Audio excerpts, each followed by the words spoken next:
이승만 독립정신, 조선민족이여 깨어나라. 국가의 운명이 바람 앞에 등불처럼 위태롭던 시절, 차가운 감옥 안에서 한 청년이 펜을 들었습니다. 그의 목표는 단 하나, 잠든 민족의 정신을 깨워 독립된 근대 국가로 나아갈 길을 밝히는 것이었습니다. 오늘은 대한민국 초대 대통령 이승만이 29살의 나이에 옥중에서 저술한 한국 근대사의 중요한 문헌이자 그의 사상의 뿌리를 엿볼 수 있는 책, 독립정신을 함께 깊이 있게 파헤쳐 보겠습니다. 이 책은 1904년 대한제국이 열강의 각축 속에서 국권을 상실해 가던 절체절명의 시기에 쓰였습니다. 따라서 독립정신은 한국 근대사, 독립운동사, 그리고 대한민국 건국 과정에 관심 있는 분들이라면 반드시 읽어봐야 할 필독서 중 하나입니다. 특히 이승만이라는 인물의 초기 사상과 그가 꿈꿨던 국가의 모습이 궁금하신 분, 그리고 오늘날 우리가 누리는 자유와 독립의 의미를 되새겨보고 싶은 분들께 강력히 추천합니다. 오늘 영상에서는 이 책이 쓰여진 역사적 배경과 저자 이승만에 대해 알아보고 그가 책에서 역설하는 국민주권, 외교, 신교육, 자유, 그리고 정치개혁 등 핵심 주장들을 자세히 살펴보겠습니다. 또한 이 책이 갖는 역사적 의의와 한계는 무엇인지, 그리고 오늘날 우리에게 어떤 메시지를 던지는지까지 20분 안에 명료하게 정리해드리겠습니다. 1904년은 어떤 해였을까요? 대한제국은 청일전쟁 이후 형식적인 독립을 선포했지만 실제로는 러시아와 일본 등 열강의 세력 다툼 속에서 자주권을 위협받고 있었습니다. 국내에서는 독립협회를 중심으로 자주독립과 민권 신장을 위한 개혁운동이 있었지만 보수 세력의 반격과 고종 황제의 견제로 좌절되었죠. 바로 이 시기 독립협회 활동 등으로 왕실 전복 음모 혐의를 받아 투옥된 청년 이승만이 있었습니다. 그는 비록 감옥에 갇힌 몸이었지만 급변하는 국제정세와 위태로운 조국의 현실을 통찰하며 깊은 고민에 빠졌습니다. 그는 더 이상 왕이나 소수의 지배층에게 나라의 운명을 맡길 수 없으며 국민 스스로가 깨어나 독립정신으로 무장하고 근대 국가를 건설해야 한다고 생각했습니다. 이러한 절박함 속에서 독립정신은 탄생하게 됩니다. 자, 그럼 이승만이 독립정신을 통해 던진 핵심 메시지들을 구체적으로 살펴보겠습니다. 1. 국민의 각성과 책임. 가장 먼저 이승만은 국민 모두가 자신의 책임을 깨달아야 한다고 외칩니다. 더 이상 백성은 왕의 신하가 아니라 나라의 주인으로서 국가의 운명에 대해 무한한 책임을 져야 한다는 것이죠. 그는 백성들이 스스로의 힘으로 나라를 지키고 발전시킬 수 있다는 믿음을 심어주려 했습니다.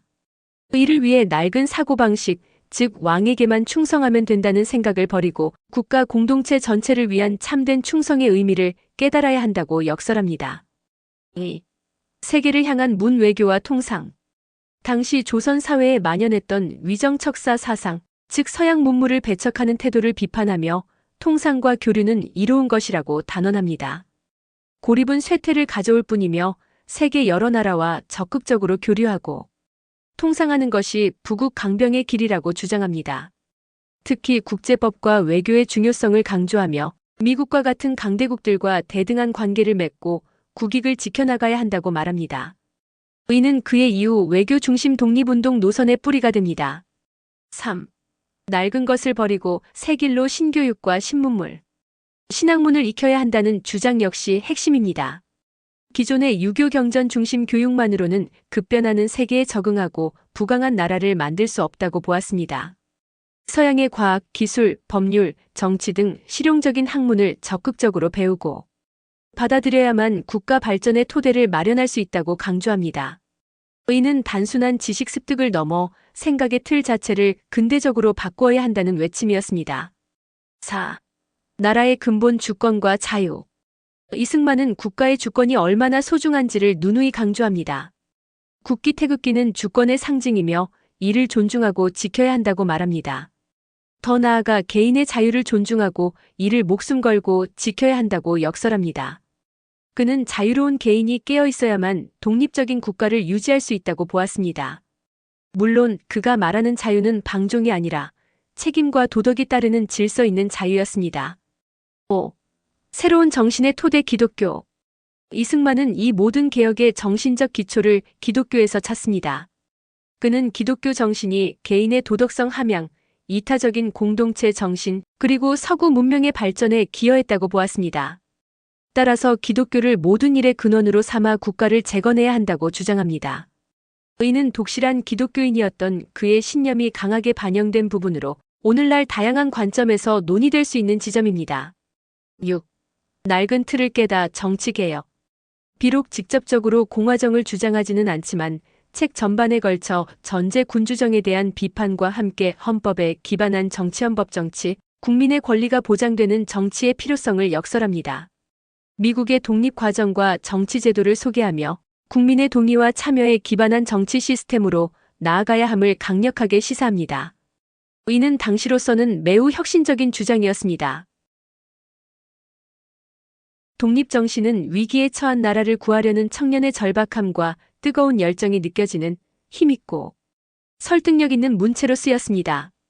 비록 100여 년 전의 글이라 현대 독자들이 읽기에는 다소 어렵게 느껴질 수 있지만 다행히 쉽게 풀어쓴 현대어판이나 해설이 곁들여진 판본들이 많이 나와 있습니다. 이 책은 출간 이후 일제에 의해 금서로 지정되었음에도 불구하고 비밀리에 읽히며 많은 독립운동가와 지식인들에게 큰 영향을 주었습니다. 특히 외교를 통한 독립 노선과 근대국가 건설의 청사진을 제시했다는 점에서 중요한 역사적 가치를 지닙니다. 하지만 이 책을 읽을 때는 몇 가지 점을 유의해야 합니다. 이 책은 1904년 이승만의 시각을 반영하며 그의 생각은 이후 변화하고 발전합니다.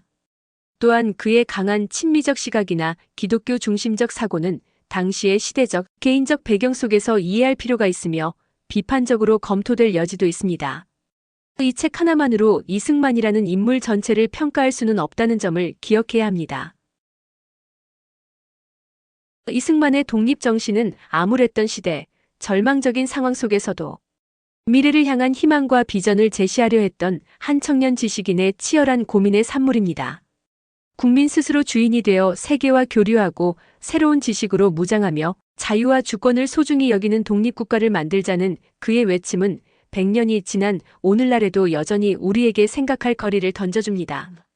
이런 분들께 강력 추천합니다. 한국 근대사와 독립운동의 흐름을 깊이 이해하고 싶은 분, 대한민국 건국의 사상적 뿌리를 알고 싶은 분, 이승만이라는 인물의 초기 사상과 비전을 객관적으로 접하고 싶은 분, 오늘날 우리가 당연하게 누리는 독립과 자유의 의미를 되새기고 싶은 분, 물론 편안하게 읽히는 소설책은 아닙니다. 역사적 배경 지식이 있다면 더 깊이 이해할 수 있고 그의 주장에 대해 비판적으로 사유하며 읽는 자세가 필요합니다. 하지만 그 노력을 들릴 만한 가치가 충분한 책이라고 확신합니다.